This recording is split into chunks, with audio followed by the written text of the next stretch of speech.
Okay,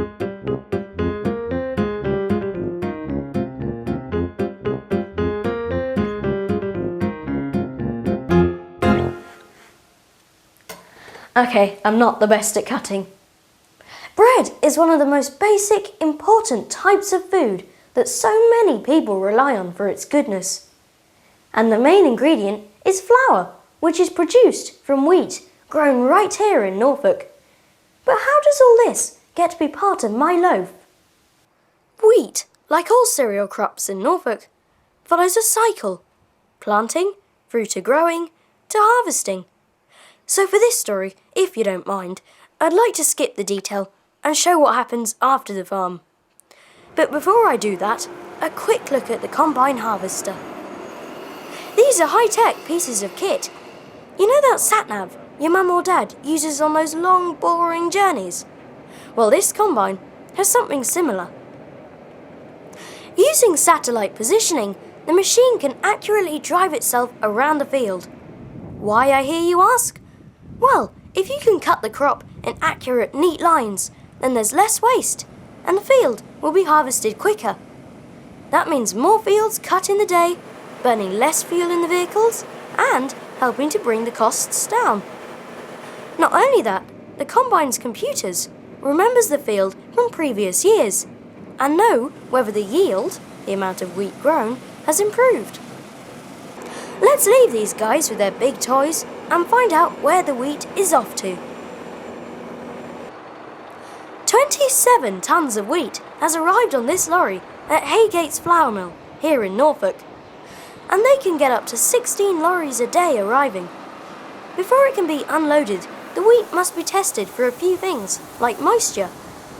If this is too high or too low, then the gluten, a type of protein, may be damaged. And gluten gives bread its structure, strength, and texture. Without these marvellous little proteins, bread would not be bread. So it's down to these scientists to carry out a few tests. Okay, this load has been given the all clear. So the driver backs his lorry up, allowing it to empty the wheat grain into these storage silos. It's happy to be stored here for months, as long as the moisture content stays stable. The grain is moved from the silos to the roller mill via a series of tubes, along which moving screws, a lot like a corkscrew, carry the grain. The milling grinds the grain between two rollers, and the flour falls through a sieve, leaving the husk behind. This husk isn't wasted, as this lot is off to make bran flakes. You know, that cereal Mum and Dad eat. Each of these mills grinds finer as the flour passes through them in turn. The size of the holes in the sieve is getting gradually smaller too, so before the grain enters the next mill, it is shaken hard as it falls through a network of sieves. Each size of hole creates different types of flour, with wholemeal at one end through to white at the finest end. Once the wheat is rolled into flour, then it is blown through the tubes. Amazingly, it is all controlled from in here, but needs an experienced miller to constantly keep an eye on the whole process. Haygates run 24 hours a day, 7 days a week, milling 10 tons of wheat every hour. Or put another way, every 24 hours, there is enough flour to make 336,000 loaves of bread, not to mention the bran flakes. And only 2% of the grain that arrived is unusable. Right, we've seen the flour being made, and now I'm going to try making some bread. Okay, I am cheating. I'm using a bread making machine. First, I put the yeast, the salt, and the sugar in. Then I add the flour, the water, and the oil. Without this machine, it's a lot harder to make bread. The ingredients here are the same as I used in the bread maker. This baker doesn't use a machine, but makes bread in a traditional way.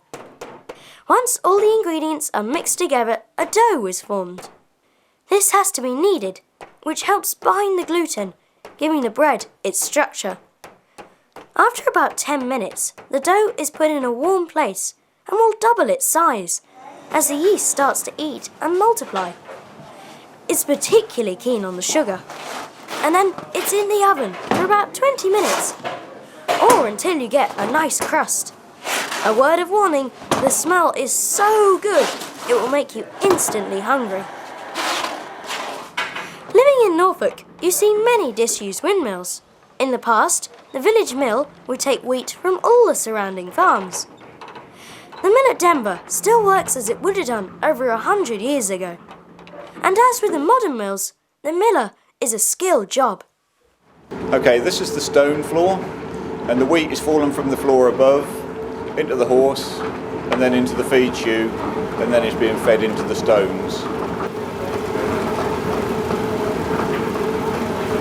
As you can see, the power is coming from the top of the mill and making its way down and turning the quant nut here to drive the stones. The process we use here is actually we're using stones to mill the wheat.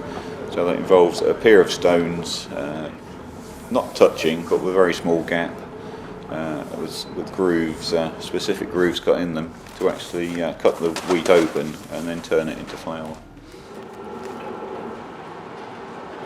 The other common way to mill flour in the past was to use water-powered wheels to turn the grinding stones. Streams were dammed to create a mill pond, as you can see here at Levering Set. The water is channeled through a wheel as it drops down the continuous journey along the stream. Levering Set Watermill has been lovingly restored to full working glory, and like the windmill at Denver, it's open to the public. When you visit, you can see the way the power from the wheels, or sails, turn a series of cogs that drive the grinding stones.